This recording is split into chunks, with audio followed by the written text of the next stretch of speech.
여러분, 송년 예배 올해는 참 좀 특이한 게 송구 영신으로 딱 영시를 기준해서 붙여 놓아서 한 해를 마무리하고 새해를 맞이하는 이러한 예배하고는 좀 사뭇 다르게, 내일이 1월 1일을 첫 주일로 해서 신년 예배는 내일 드리고 오늘은 송년 예배를 이렇게 드리게 되었습니다. 그래서 사실 제가 송구영신 예배의 말씀을 전하려면 딱 반등분 정도 해서, 반 정도는 이 지나온 한 해를 돌아보고 반 정도는 맞이할 새해를 바라보는 뭐 이러한 설교를 했어야 되는데, 이번에는 오늘은 딱 2022년을 우리가 마무리하는 의미에서의 말씀을 나누고, 바로 이제 몇 시간 지나서 내일 새해 첫 주일을 맞이할 때는 새해의 소망을 담은 그런 말씀을 나누려고 합니다. 자, 여러분, 망각이라고 하는 것, 우리 안에 인간은 망각의 동물이라고도 부르죠. 네. 아무리 기억하고 잊지 않으려 해도 잊혀집니다. 근데 여러분, 가만히 생각해 보면 여러분의 모든 기억 장치가 마치 컴퓨터의 CPU 같이, 메모리 칩 같이 글자 토시 하나 잊지 않고 불러들이면 다시 뽑아내는 기억 장치라고 하면 우리가 어떻게 살 수 있을까요? 저는 그런 인간이 된다면 행복하고는 좀 거리가 멀 것 같아요. 왜냐하면 우리가 지나온 삶이 좋았던 것도 있지만, 안 좋아한 일들도 얼마나 많아요. 그리고 좀 잊혀지면 좋을 것들도 많잖아요.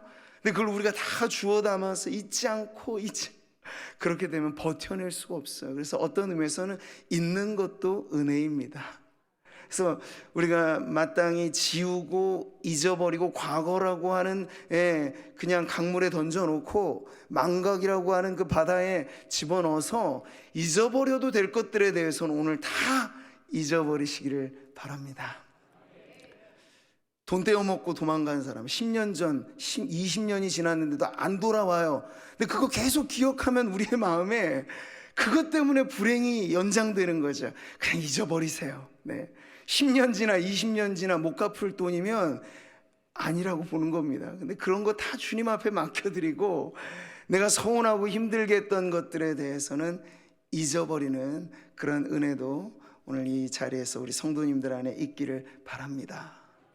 요즘에 우리가 트라우마라는 말을 왜 씁니까? 그게 잊지 못할 충격이거든요.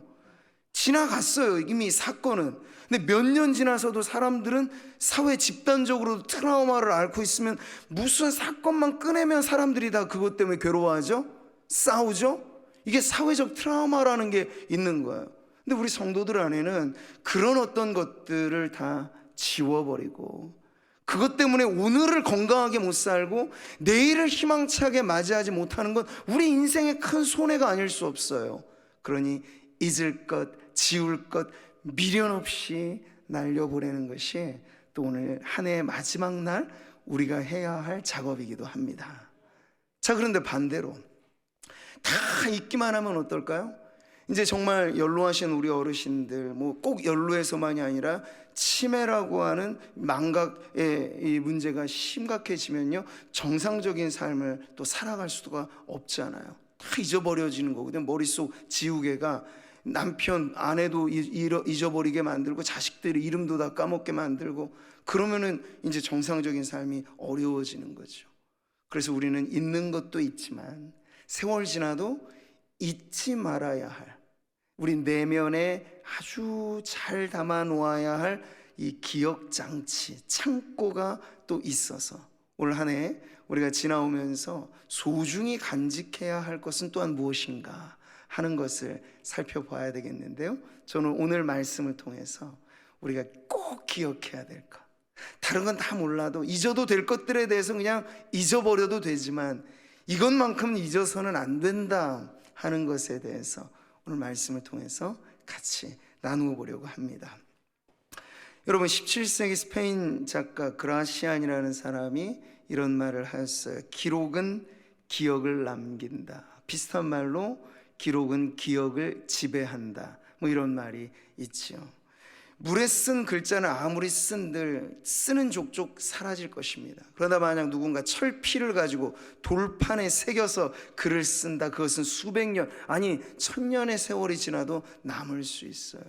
근데 우리가 성경을 보니까 고난의 대명사로 불려지는 욥이라고 하는 인물이 자신의 쓰라린 경험을 이렇게 기록하고 싶어 하더라고요. 같이 읽어보시죠. 나의 말이 곧 기록되었으면, 책에 쓰여졌으면, 철필과 납으로 영원히 돌에 새겨졌으면 좋겠노라. 아멘. 여러분, 우리가 알듯이 욥은 정말 쓰라린 한 맺힌 이 고난의 세월을 버텨낸 성도였죠. 결국엔 물론 하나님의 축복으로 구원을 받고 건짐을 받았어요. 근데 그가 이 고난의 와중에 이러한 표현을 쓰는 것은 누군가 내 한 맺힌 이 아픔을 좀 들어주었으면, 그런 정도의 의미에서 자신의 실패담을 기록하고 싶어 한 게 아니고, 이 다음의 내용을 보니까 그는 자신의 고난을 통해서 하나님이 어떠한 분이신가를 후대에 길이 전하고 싶었던 거예요. 자신을 증거로 삼아 하나님은 고난받는 성도를 분명 도우시는 분이시다. 고난받음이 내게 유익이라 시편 119편의 기자가 우리에게 알려주는 것처럼 그 유익이 되는 고난이 있다라고 하는 걸 전해주고 싶어서 이런 표현을 쓴 거예요. 그래서 그가 이렇게 말하죠. 내가 알기에는 나의 대속자가 살아계시니 마침내 그가 땅 위에 서실 것이라. 아멘.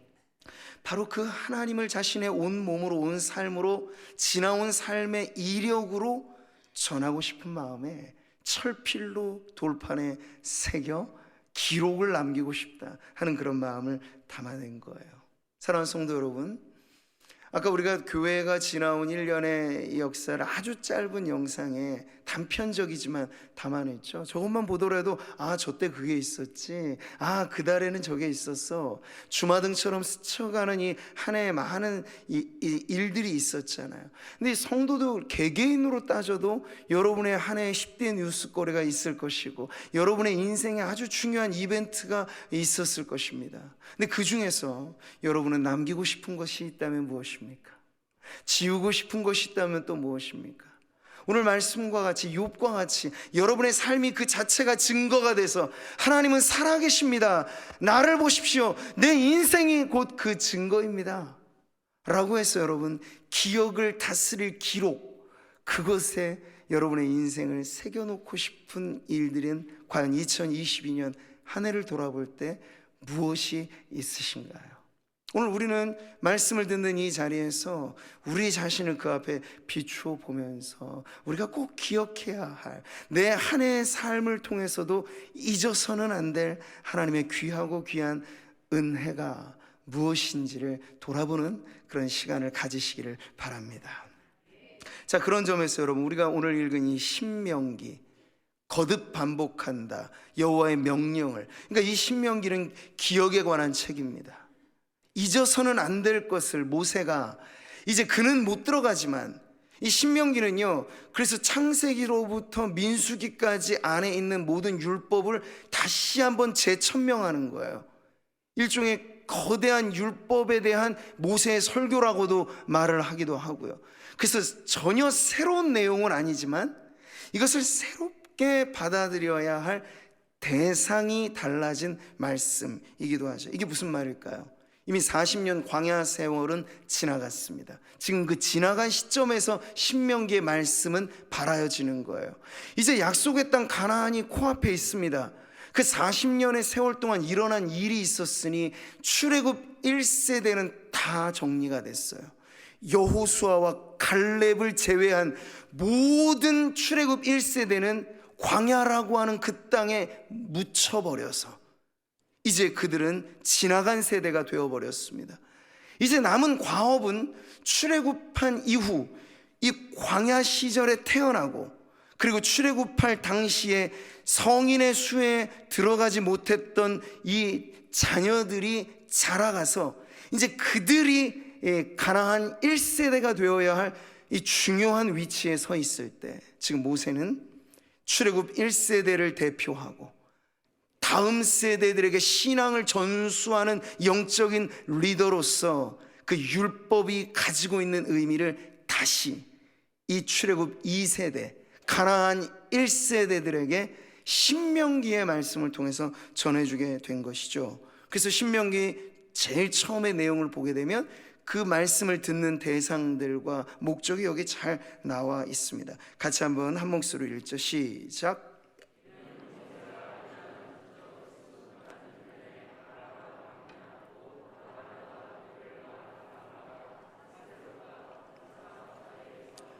이스라엘 무리에게 선포한 말씀이니라. 아멘. 그 이스라엘 무리가 바로 출애굽 2세대를 의미합니다.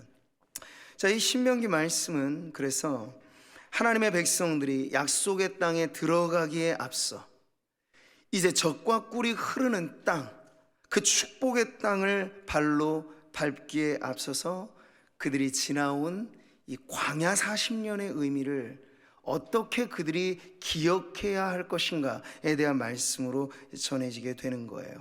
우리 오늘 본문 말씀 8장 1절도 다시 한번 읽어보죠. 내가 오늘 명하는 모든 명령을 너희는 지켜 행하라.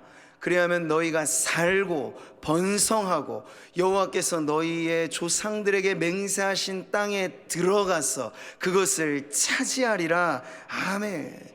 여기 매우 긍정적이며 역동적인 그런 단어들이 나옵니다. 사는 것과 번성하는 것과 새로운 땅에 들어가는 것과 그 땅을 차지하는 것, 이 모든 희망찬 미래의 역사가 어디에 달려 있느냐? 바로 하나님께서 창세기서부터 민수기까지 그 세대로 말하자면 출애굽한 1세대와 그 안에 자라왔던 2세대 모두가 들어왔던 그 옛 명령들, 하나님의 율법의 말씀들, 시편 119편의 기자가 이 말씀이 어찌나 그리 사랑스러운지 계명, 규례, 도 8가지나 되는 내용들로 그렇게 표현했던 그 말씀을 지켜 순종하는 것이 살고 번성하고 들어가서 성취하는 그 인생의 매우 중요한 과제들을 풀어가는 열쇠라고 지금 이 신명기의 말씀을 통해서 전해주고 있는 것이죠. 저는 오늘 살아가는 우리 성도들, 이제 한 해를 뒤로 하고 새해를 바로 몇 시간 앞두어 맞이하고 있는 우리 성도들이 말하자면 이 경계선상에서 지금 모세가 그 경계선상에 있는 세대들에게 그들이 맞이할 그 미래의 땅, 그것을 앞두고 무엇을 기억해야 하는가에 대한 이 말씀이 오늘 우리들에게도 한 해가 지나가고 새해를 맞이할 때 우리가 꼭 기억해야 할 그 말씀이 되리라고 믿습니다.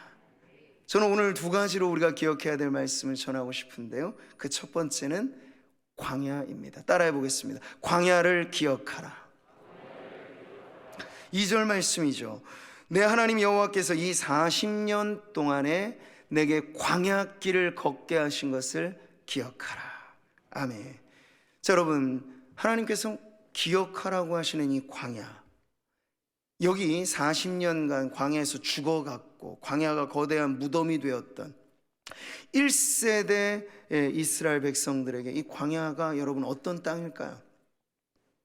고난의 땅, 성공담이기보다는 실패담, 어떤 생산적인 자리보다는 모든 것이 죽어만 가는 아마 거대한 무덤처럼 여겨졌을 거예요. 그건 아마 부모들의 모습을 그렇게 지켜보며 자라갔던, 광야에서 태어나고 광야에서 자라왔던 이 출애굽 2세대들이 보기에도 광야는 매우 그러한 험난한 땅으로만 보였을 것입니다. 자, 그럼에도 불구하고 하나님께서는 그 광야가 그런 괴로움, 고통, 시련, 실패, 죽음 이러한 것이니 너희 다 잊고 살아라. 광야 일랑 기억조차 하지 말고 이제 너희 앞에 펼쳐진 축복의 땅 가나안만 생각해라. 이러시는 게 마땅할 것 같은데 정반대로 잊지 말아야 해. 너희에게 40년의 광야의 세월은 평생을 두고도 잊지 말아야 할 때다. 이 말씀을 주시는 거예요. 왜 여러분 광야를 잊지 말고 기억하라고 하시는 걸까요? 2절의 말씀을 보시면 나오죠. 이는 너를 낮추시며 너를 시험하사 내 마음이 어떠한지 그 명령을 지키는지 지키지 않는지 알려 하심이라. 아멘. 광야는 바로 그런 곳이었습니다. 네. 그냥 불모지, 풀 한 폭이 잘 나기 어려운 그런 환경적인, 지정학적인, 지리적인 의미에서의 광야가 기억해야 될 땅이라고 말하는 게 아니고, 이스라엘 백성들, 하나님이 친 백성 삼으신 그들에게 광야가 지는 이 영적인 의미는 세상 사람들은 모를 아주 소중한 의미를 담고 있기 때문이에요. 어떤 의미입니까? 광야는 그냥 실패만이 아니에요. 그냥 죽음만이 아니에요. 광야는 믿음으로 사는 법을 배우는 거대한 훈련소와 같은 곳이었습니다. 여러분, 이스라엘 백성들, 하나님의 전적인 은혜와 능력으로 400년이나 되는 긴 노예살이를 청산했죠. 출애굽의 사건이 그런 것이잖아요. 근데 애굽에서 탈출은 했어요. 엑소도스는 됐어요. 그런데 거진 400년이라고는 긴 세월 동안 노예살이 하다 보니까 뼛속 깊숙이 박혀져 있는 게 있어요. 그게 노예 근성이라는 거죠. 이거는 그냥 10가지 재앙 보고 두려워서 한순간에 없어지는 문제가 아니더라고요. 그래서 하나님께서 그 출애굽한 백성들을 빨리 움직여서 데려다 놓으신 데가 어디예요? 시내산이잖아요. 시내산은 어떤 곳입니까? 말씀이 내려진 곳이에요. 이제 너희는 애굽에서 구출된 나의 백성이니 이제 내 백성답게 너희는 살아가야 해. 그래서 내가 구출한 너희들이 살아갈 법을 알려줄 거야. 이게 바로 여러분 율법이었어요. 하나님께서 그 명령을 주신 이유는 노예 근성을 빼내고 수없이 그들 안에 물들어 있었던 불신 세상에 물든 혼탁한 신앙을 정결하게 하도록 하나님께서 거대한 훈련장인 광야 훈련소로 이스라엘 백성을 인도해 주셨다는 것이죠. 괴로움과 슬픔의 땅, 인간적인 눈으로만 보면 광야는 분명 그런 땅이지만 하나님께서 오늘 신명기를 통해서 그들이 광야를 잊지 말라고 말씀하셨을 때 광야는 결코 우리들에게 부정적인 의미가 아니고 우리의 삶에 긍정해야 할 역사고 우리가 그것을 통해서 소중한 교훈을 얻어야 할 주옥 같은 가르침. 그래서 우리는 광야를 인생의 학교라고 표현해도 좋을 바로 그러한 곳이 광야라고 하는 것이죠. 믿음은 연단받고 마음은 겸손해지고 하나님 기뻐하실 온전한 순종을 배울 수 있는 곳, 이것이 바로 이스라엘 백성이 약속의 땅에 들어가서도 결코 잊지 말아야 할 광야의 의미였습니다. 여러분, 이스라엘 백성의 중요한 절기 중에 초막절, 장막절 이런 절기가 있잖아요. 그 절기 역시도 뭡니까? 약속의 땅에서 누리는 흥겨운 잔치와도 같은 절기인데 그 역시도 광야를 기억하라는 거예요.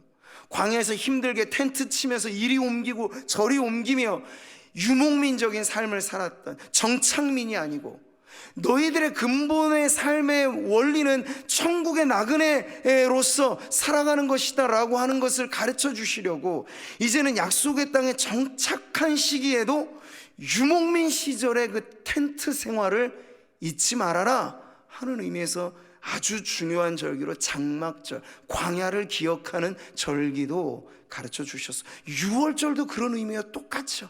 출애굽의 순간을 잊지 말아라 하는 그 모든 것이 하나님은 우리의 이미 지나온 역사 속에 오늘을 반추하며 우리가 어떻게 살아가야 할 길은 이미 예적부터 우리를 다스려 오셨던 하나님의 그 모든 손길에 다 담겨져 있고 이미 기록되어 있다는 걸 알려주시는 거예요. 사랑하는 성도 여러분, 모세시대 하나님의 백성들, 이제 출애굽 2세대가 기억해야 할 것이 광야였다면 오늘 저와 여러분이 살아가는 이 삶의 자리에서 우리가 기억해야 할 것 역시도 광야와 같은 그러한 지대, 광야를 통과하는 우리의 삶의 여정이라고 우리는 믿습니다. 사랑하는 성도 여러분, 올 한 해 우리가 누가 말하지 않아도 뭐라 하지 않아도 우리 모두는 보편적인 어려움의 시기를 이미 광야의 시기를 지나왔고 지금도 지나고 있습니다. 코로나 3년은 광야의 기간이고 그 기간을 지나가면서 제대로 씨를 뿌려도 사막에서 경작하기 어려운 것처럼 우리는 수고한 것의 결과로는 너무나 형편없고 그래서 어려운 정말 지난한 삶의 어려운 형편들을 지나왔습니다. 그렇다면 성도들은 지금 이 시점에서는 이제 이 모든 것들을 날려버리고 우리에게 그냥 꽃피고 열매 맺는 좋은 젖과 꿀을 흐르는 그 땅만 펼쳐졌으면 좋겠다 하는 그런 바람을 가지실 텐데요. 네, 그 역시도 하나님의 은혜로 열어주시면 얼마든지 열려질 땅이 우리 앞에 놓여져 있다고 저는 믿습니다. 지금도 하나님께서 한번 입김을 불어넣어만 주셔도 눈에 보이지 않는 바이러스, 인간이 점령하려고 하고 과학과 의학과 모든 것을 총동원해도 이기지 못하는 그 바이러스의 문제요, 하나님이 뜻하시면 한 번이라도 다 정리된다고 저는 확신합니다. 근데 하나님이 무슨 뜻이 있으셔서, 분명 하나님의 계획에는, 하나님의 역사에는 뜻이 있습니다. 그 뜻 가운데 지금 우리가 이 코로나의 광야를 지금 통과하고 있는 것이죠. 여러분 개개인의 삶으로도 광야는 있지 않았습니까? 여러분의 가정은, 여러분의 산업의 일터와 사업과 여러분의 관계는 그것이 우리에게 광야와 같은 시절이었다 여겨질 그런 성도들이 이 자리에 많이 계실 거예요. 근데 그런 분들에게 그냥 쓰라린 추억으로만, 그래서 잊고 싶은 자리로만 광야가 기억되기 원치 않아서 오늘 하나님께서 말씀하시는 거야. 우리의 신앙이 연단받고 우리가 겸손히 낮아지고, 그래서 오직 하나님만을, 나 잘난 맛에 살아가는 인생이 아니라 하나님 아니면 우리의 모든 계획도 숲으로 돌아갈 수 있고, 하나님 아니면 나의 멋진 인생의 청사진도 다 지워질 수 있고, 하나님 아니면, 오직 하나님만이 내 인생을 주관하시는 분이라고 하는 절대적인 믿음, 그 하나님에게 우리가 드려 마땅한 절대적인 순종이 배워지고 익혀지는 곳이 광야이기 때문에, 저와 여러분 개인의 삶에서도, 여러분 가정과 여러분의 삶에서 어떠한 광야라도, 여러분 신앙적 의미에서 하나님 말씀하시는 광야라면 그 광야를 잊지 마십시오. 그 광야에서 우리가 훈련받은 그 마음을 여러분 고이 간직하는 것이 우리의 신앙의 성장에 매우 유익함이 될 것입니다. 고난당함이 내게 유익함이라 라는 이 고백, 광야를 믿음으로 기억해내는 성도들의 고백이 될 줄 믿습니다. 여러분 광야를 기억하라고 말씀하실 때 아무에게나 이 말씀을 주신 게 아니에요. 약속의 땅에 들어갈 믿음의 세대에게 더 강인한 훈련을 하나님께서 기대하시면서 광야를 기억하라고 했던 것처럼, 오늘 성도인 저와 여러분이 광야를 기억해야 되는 이유도 분명합니다. 저와 여러분이 그냥 보통의 평범한 일반인이 아니기 때문에 그래요. 죄송합니다. 혹시 뭐 동방위를 통해서 이렇게 좀 군생활을 일반적으로 빡세게 하지 않는 성도님들이 좀 계시죠? 저희 시절에는 신의 아들이라고 불렸던 병역, 이게 면제되신 분들한테 좀 죄송한 말씀이겠습니다만, 훈련의 차원이 다르다는 건 그분들도 아실 거예요.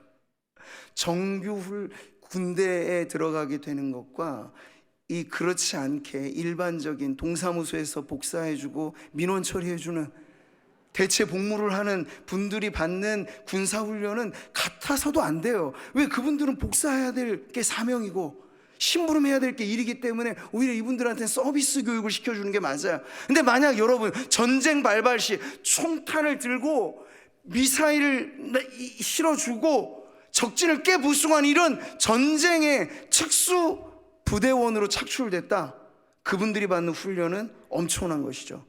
왜 남자라면 한번 해병대를 로망으로 생각합니까? 거기 진탕 고생하는 곳인데, 근데 미션이 다르기 때문에 그래요.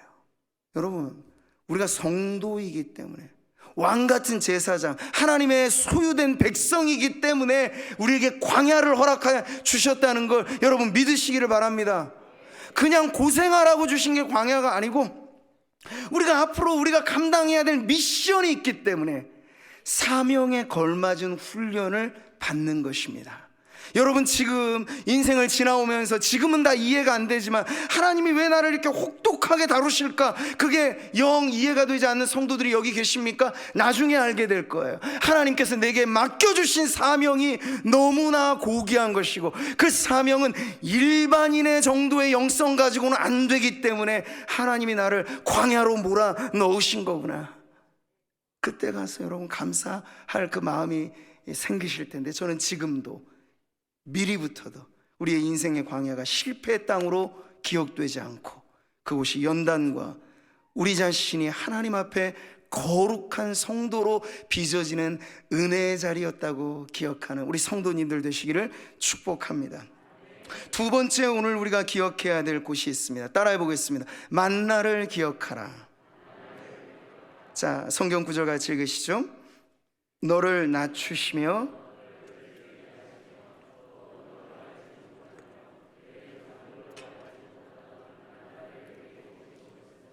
사람이 떡으로만 사는 것이 아니요 여호와의 입에서 나오는 모든 말씀으로 사는 줄을 내가 알게 하려 하심이니라. 아멘.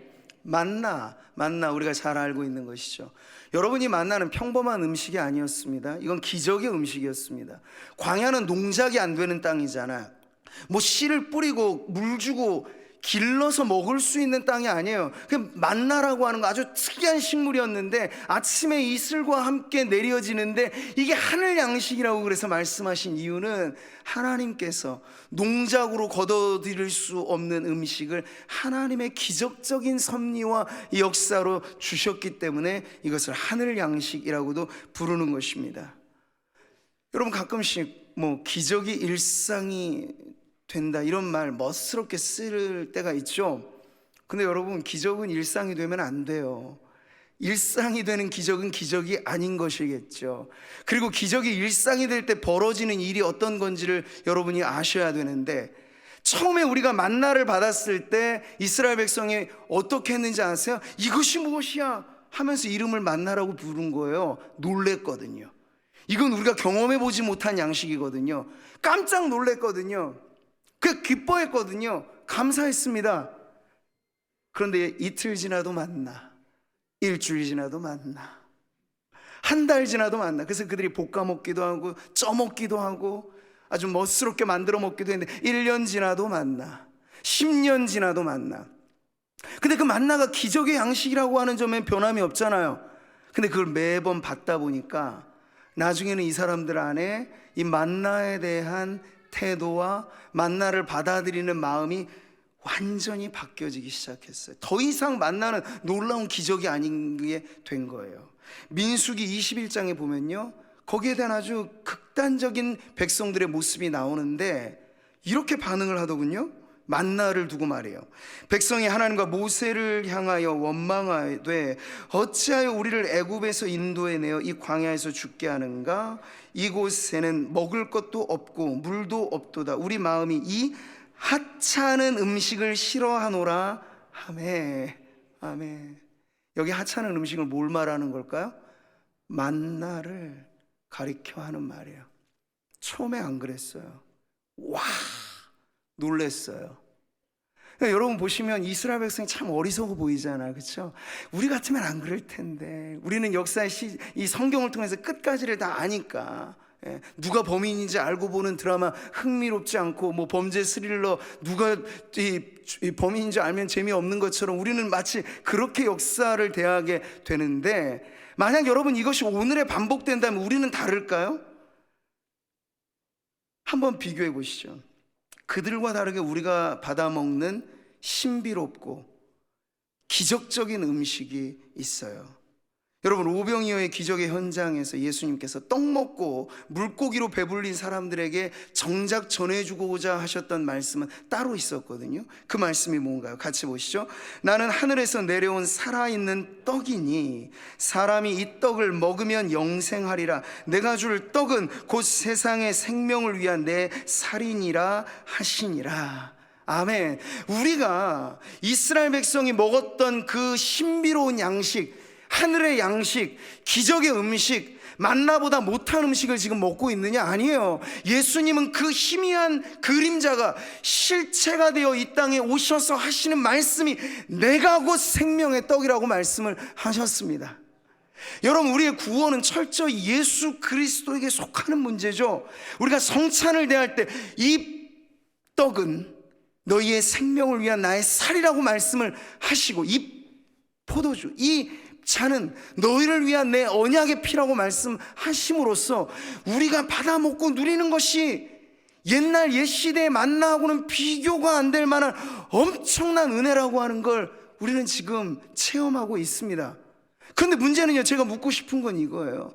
우리가 만약 그때 그 시절로 돌아가면 우리는 원망하지 않을까? 근데 과연 여러분, 우리가 이렇게 하나님의 말씀을 신구약 66권이 완간되었다는 건 기적 중에 기적입니다, 여러분. 옛날 같으면 하나님의 뜻을 알려고 뭐 이런저런 사람들 쫓아다니기도 하고, 선지자 중에도 이상한 선지자 있고, 요즘에처럼 이단 같은 사람 잘못 만나면 헛짚어가지고 잘못 신앙되기가 얼마나 쉬웠는지 몰라요. 근데 지금 이제 누구 쫓아다니고 그럴서가 아니라 말씀을 우리에게 주셨어요. 주옥 같은 말씀. 시편 119편의 기자는 아마 그 당시로 말하자면 모세 오경 정도를 가지고 아마 그렇게 노래했을 수 있어요. 그런데 우리는 5권의 성경책이 아니라 66권의 완간된 성경의 말씀을 지금 받아먹고 있죠. 근데 여러분, 날마다 놀라워하시는가요? 이게 우리의 질문이에요. 우리가 이 양식을, 그리스도라고 하는 생명의 양식을 받아먹고 매일 예배를 드리고 있는데, 이 예배가 꽤나 식상해진 성도들이 있지 않을까 싶습니다. 코로나 기간을 지나가면서 채널 돌리듯이 어디서나 볼 수 있는 게 예배의 풍경이거든요. 근데 마치 우리는 그 예배의 광경을 시청하는 것이 내 예배인 줄 착각하면서 하나님과 나와의 체험적인 만남으로 내가 감사하고, 하나님 내게 주신 은혜에 대해서 감격해하고, 그 기적을 기적으로 인정해주고, 기적 중에 기적은 예수 그리스도입니다.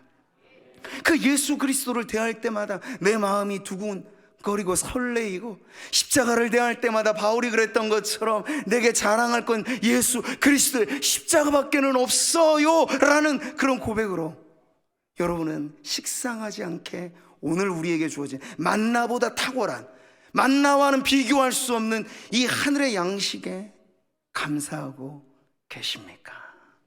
한 해간 우리가 돌아보아야 될 우리의 삶은 이것입니다. 만나를 기억해라, 만나를 잊지 말라라고 말씀하시는 것은 하나님의 백성들이 살아가는 법이 세상과는 다르다라고 하는 것을 가르쳐 주는 거예요.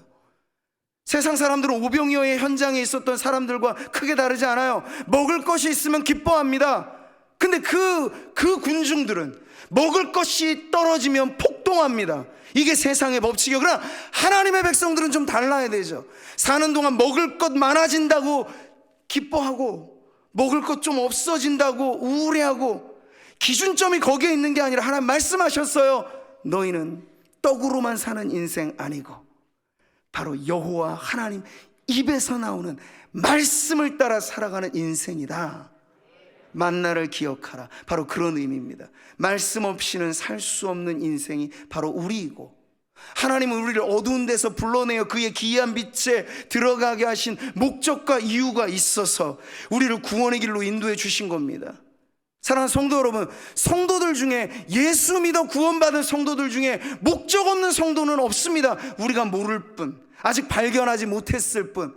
우리를 예수 믿어 구원받게 하셨다는 것, 약속의 땅에 들어갈 백성으로 만들어 주셨다는 것, 지금도 저 천국을 향하여 우리가 성큼성큼 걸어가고 있다는 것은 우리가 이 세상과는 다른 차원의 삶을 이미 이 세상에서부터 살아가고 있다는 걸 가르쳐 주신 거예요.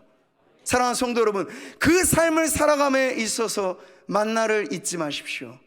하나님의 말씀 없이는 우리 살 수 없음을 기억하면서, 바라기는 매일매일 먹어도 물리지 않는 양식을 먹듯이 하나님의 말씀이 여러분에게 물리지 않기를 바랍니다. 평생에 듣던 말씀, 주 예수 크신 사랑 내게 또 들려주시오. 정말 개걸스럽게 먹어 제끼는 배고픈 사람처럼 저는 성도들이 이제 예배 자리에 나오신다는 건 다른 게 아니에요. 무슨 별미를 먹고 싶어서, 무슨 외식을 하고 싶어서, 그게 아니고 내 평생에 듣던 말씀, 목사님 또 들려주세요. 이런 성도들이 있고, 그 말씀을 전해주는 목사가 있고, 그런 교회가 있다면 여러분, 이보다 행복한 신앙생활은 없는 줄 믿습니다. 근데 정말 은혜 받아야 될 이 대목에서 은혜를 못 받고, 다른 것에서 신앙생활의 불만족을 해소하려고 하면 교회는 동호회와 크게 다르지 않은 집단이 되는 것입니다. 이 집은 주님 말씀하셨어요. 기도의 집이라. 이 집은 진리의 기둥터 위에 세워진 곳이라 말씀을 하셨으니 우리가 교회를 이루는 거룩한 산돌들과 같이 세워지는 비결은 지나온 날 우리에게 주셨던 만나와 같은 하늘 음식, 오늘도 우리에게 먹여주시고 앞으로도 우리에게 주실 그 말씀이 우리에게 너무나 배고파서 언제나 말씀으로 사는 인생으로 우리가 주님 앞에 굳건히 서는 성도들 되시기를 축복합니다. 그러한 의미에서 지나온 날 우리가 먹었던 힘들고 어려운 시절에 우리는 육신의 양식이 절대적으로 부족했던 보릿고개 세대가 아직도 이 자리에 계시잖아요. 근데 그 지나온 날들 동안에 우리의 행불행의 문제는 단순히 먹고 마시는 것에 달려있는 게 아니었고, 그렇게나 없이 교회가 뭐 변변치 않았던 그런 시절에도, 줄 것 별로 없고 나눌 거 없었던 그때에도 성도들에게 말씀에 대한 배고픔이 있고 말씀에 대한 목마름이 있어서 그것이 행복한 신앙생활의 비결이 되었었는데, 지금은 이렇게나 풍성한 시대를 살아가면서도 왜 이리 성도들 안에 만족함이 없는지, 만약 하나님이 우리에게 이 귀한 양식을 주신 하나님이 보신다면 여러분, 하나님의 마음이 어떠실까요? 사랑하는 성도 여러분, 한 해가 이제 저물어 갑니다. 이미 지난 것들, 돌이킬 수 없는 것들에 대해 연연할 필요는 없습니다. 그러나 우리가 꼭 명심하고 잊지 말아야 될 두 가지, 우리의 인생의 광야를 기억하고, 하나님의 말씀 없으면 하나님의 백성들은 존재 이유 자체가 상실되는 것입니다. 여러분, 잘 운전하다가도 요즘에 내비게이션 도움을 받고 하잖아요. 낯선 곳을 찾아가는데 내비게이션에 안내가 잘 있었을 땐 좋았는데 갑자기 시스템 오류로 안내가 끊겨 보신다고 생각해 보세요. 막막하죠. 생전 한번 가보지 못한 곳을 어떻게 가겠습니까? 우리들의 신앙 여정도 마찬가지예요. 우리의 영혼의 내비게이션은 하나님의 말씀의 안내인 줄 믿습니다.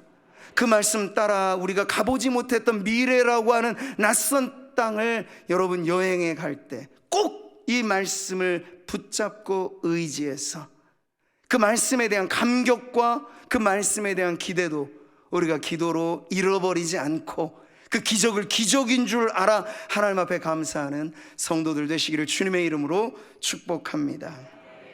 이제 결론을 맺겠습니다.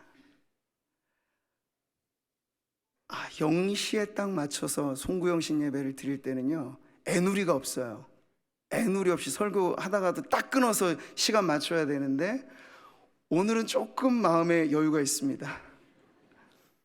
아마 성도님들 뭐 10시 이후에 바쁜 무슨 비즈니스 약속은 없으시잖아요.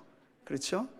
이 중에 제일 바쁜 사람은 저희니까 내일 일부 예배를 저는 또 오늘 시간이 어떠한지 상관없이 일부 예배는 제가 여기 나와야 예배가 진행되잖아요. 자, 오늘 결론에 이르러서 제가 시간이 조금 지나서 드린 말씀이에요. 하나님은 우리가 기억해야 할 것에 대한 말씀을 통해서 이제 앞으로 그 출애굽 2세대의 기준에서는 가나안 땅은 미래입니다. 미래에 가게 될 땅이죠. 축복의 땅이죠. 지나온 광야와 지나왔던, 만나는 딱 광야에서만 먹었던 음식, 가나안에 들어가면서 딱 끊겨진 음식이 만나예요.